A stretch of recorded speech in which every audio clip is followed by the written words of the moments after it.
ખેડૂતો પાસે 7/12નો ઉતારો નહીં હોય તો ડીઝલ નહીં મળે. કૃષિ મંત્રી જીતુ વાઘાણીની ડીઝલ વિતરણ બાબતે કરેલી જાહેરાત બાદ હવે સમગ્ર મામલો વધુ ગંભીર બની ગયો છે. કારણ કે થોડા દિવસ પહેલા સરકાર તરફથી એવું કહેવામાં આવ્યું હતું કે રાજ્યમાં પેટ્રોલ અને ડીઝલની કોઈ અછત નથી, પરંતુ હવે ખેડૂતોને માત્ર મર્યાદિત ડીઝલ આપવાની જાહેરાત થતાં અનેક સવાલ ઊભા થયા છે. ખેડૂત આગેવાન રામકુ કરપડાએ પણ સરકાર અને કૃષિ મંત્રી પર આકરા પ્રહાર કરતા કહ્યું છે કે જો અછત નથી તો પછી નિયંત્રણ કેમ? આખરે શું છે સમગ્ર મામલો અને કેમ ખેડૂતોમાં મૂંઝવણ વધી રહી છે? આવો વિગતે વાત કરીએ આ અહેવાલમાં. નમસ્કાર, હું ચિરાગ વર્ષાબેન, આપ જોઈ રહ્યા છો સ્વમાન. ગુજરાત સરકાર તરફથી ખેડૂતોને 200 લીટર ડીઝલ આપવાનો નિર્ણય જાહેર કરવામાં આવ્યો છે. ચોમાસા પહેલા ખેતીની તૈયારી શરૂ થઈ રહી છે ત્યારે સરકારે ખેડૂતોને રાહતરૂપ નિર્ણય જાહેર કર્યો હોવાનું કહેવાઈ રહ્યું છે. પરંતુ આ જાહેરાત બાદ હવે વિરોધ અને સવાલો પણ સામે આવી રહ્યા છે. ખેડૂત આગેવાન રામકુ કરપડાએ કૃષિ મંત્રી જીતુ વાઘાણી પર નિશાન સાધતા કહ્યું છે કે માત્ર 4 દિવસ પહેલા મીડિયા સમક્ષ એવું કહેવામાં આવ્યું હતું કે રાજ્યમાં પેટ્રોલ ડીઝલની કોઈ તંગી નથી, તો પછી ખેડૂત માટે ફક્ત 200 લીટર ડીઝલની મર્યાદા કેમ નક્કી કરવામાં આવી? જો પૂરતો જથ્થો ઉપલબ્ધ છે તો ખેડૂતો માટે નિયંત્રણો કેમ મૂકવામાં આવી રહ્યા છે? તે સવાલ હવે ચર્ચાનો વિષય બન્યો છે. માત્ર એટલું જ નહીં, પરંતુ ડીઝલ મેળવવા માટે ખેડૂતો પાસેથી 7/12નો ઉતારો, 8 ટ્રેક્ટરની આરસી બુક અને આધાર કાર્ડ જેવી વિગતો માંગવામાં આવી રહી હોવાના મુદ્દે પણ સવાલ ઉઠી રહ્યા છે. ખેડૂતોનું કહેવું છે કે ખેતી માટે જરૂરી ડીઝલ મેળવવા માટે આટલી પ્રક્રિયા શા માટે રાખવામાં આવી છે?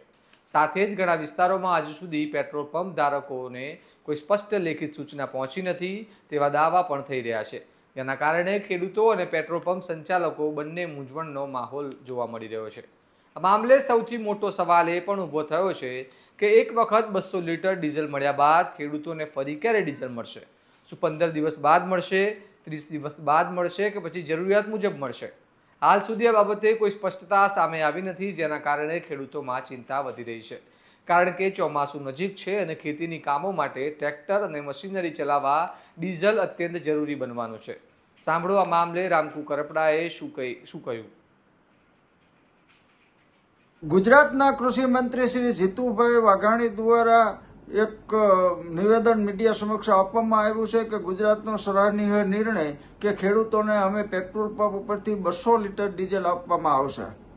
આ જાહેરાત જે ધૂમધડાકે જાહેરાત કરવામાં આવી છે અને મીડિયા સમક્ષ શ્રી જીતુભાઈ વાઘાણી જે આપણા કૃષિ મંત્રી છે એ ખેડૂતો માટે અને ખેડૂતના હિતનો નિર્ણય લઈ અને મીડિયા સમક્ષ આવ્યા છે, ત્યારે અમારો સવાલ એ છે કે તમે જે 200 લીટરની જે વાત કરી છે પણ એમાં ખેડૂતોને તમારે 200 લીટર કેટલા દિવસ સુધીમાં આપવાનું છે?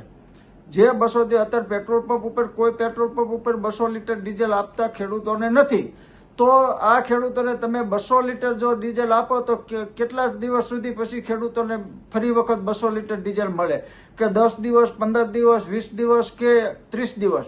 આનો તમારો ઉલ્લેખ આપ સાહેબને કરવાની જરૂર હતી, પણ એ ઉલ્લેખ તમે કર્યો નથી. પેટ્રોલ પંપ ઉપર 200 લીટરને તમે જે આદેશો આપી દીધા છે ખેડૂતોને 200 લીટર ડીઝલ આપો, પણ ખેડૂતોને 200 લીટર ડીઝલ અત્યારે પેટ્રોલ પંપ ઉપર કોઈ પણ પેટ્રોલ પંપ વાળા આપતા નથી. તો તમે એ પણ કહો કે એક ખેડૂતને મહિનામાં 200 લીટર કેટલી વખત ડીઝલ મળશે? અથવા એક વખત 200 લીટર ડીઝલ જો ખેડૂતોને મળી જાય તો કેટલા દિવસ સુધી નહીં મળે? આવો કોઈ પણ ઉલ્લેખ કર્યો નથી. અમારી જાણ મુજબ તમે એ બાબતમાં છે કે 30 દિવસ સુધી ખેડૂતોને આ 200 લીટર ડીઝલ આપવામાં આવે તો 30 દિવસ સુધી ખેડૂતને ડીઝલ આપવામાં નહીં આવે. આવા પેટ્રોલ પંપ ઉપર આ જે વાતો છે એ વાતો એવી થઈ રહી છે. તો એક મહિનાનું તમે ડીઝલ જો 200 લીટર તમે આપતા હો તો આવો જો નિર્ણય તમે લીધો હોય તો આ પણ ઉલ્લેખ તમારે કરવો જોઈએ કે ભાઈ ખેડૂતોને આ બાબતના મીડિયા સમક્ષ આપની વાતમાં કોઈ કેટલા દિવસોએ તમને મળશે ખેડૂતોને, કે ખેડૂતોને આ 200 લીટર ફક્ત એક વખત જ મળવાનું છે, કે આ 200 લીટર ડીઝલ મળ્યા પછી 30 દિવસ સુધી ખેડૂતને નથી મળવાનું? આ બાબતનો પણ તમે ઉલ્લેખ કરજો. કારણ કે અત્યારે જે મીડિયા સમક્ષ જે વાત છે એમાં 200 લીટરનો સરાહનીય ખેડૂત લક્ષી ખેડૂતના હિત માટેનો નિર્ણય લેવાની જે વાત છે એ વાત જે પેટ્રોલ પંપ ઉપર આપની જે વાત મીડિયા સમક્ષ થઈ છે એમાં ખાસ ખેડૂતોને કેટલી વખત મહિનામાં આપવાનું છે, 15 દિવસે 200 લીટર આપવાનું છે, 5 દિવસે આપવાનું છે કે 45 દિવસે આપવાનું છે, એને પણ આપ ઉલ્લેખ કરજો. એવું અમે ઈચ્છીએ છીએ અને તો જ આ આપની જાહેરાત છે એ જાહેરાત ખેડૂતો સુધી પહોંચી શકે. આ મામલે ખેડૂતોની માંગ છે કે કૃષિ મંત્રી જીતુ વાઘાણી ખુદ સામે આવી સમગ્ર નીતિ અંગે સ્પષ્ટતા કરે, જેથી ડીઝલ વિતરણને લઈને ઊભી થયેલી મૂંઝવણ દૂર થઈ શકે અને ખેડૂતો સમયસર ખેતીની કામગીરી શરૂ કરી શકે. કારણ કે જો ચોમાસા પહેલા ડીઝલ મુદ્દે અસ્પષ્ટતા રહેશે તો તેની સીધી અસર ખેતી અને ખેડૂતો પર પડી શકે છે. હવે તમારું આ મામલે શું મંતવ્ય છે? શું સરકારની આ નીતિ યોગ્ય છે કે પછી ખેડૂતોને વધુ સરળતાથી ડીઝલ મળવું જોઈએ? અમને કમેન્ટમાં જણાવો અને આવા જ વિશ્લેષણાત્મક અહેવાલ માટે તમારા સ્વમાનને લાઇક, શેર અને સબસ્ક્રાઇબ કરવાનું ભૂલતા નહીં. નમસ્કાર.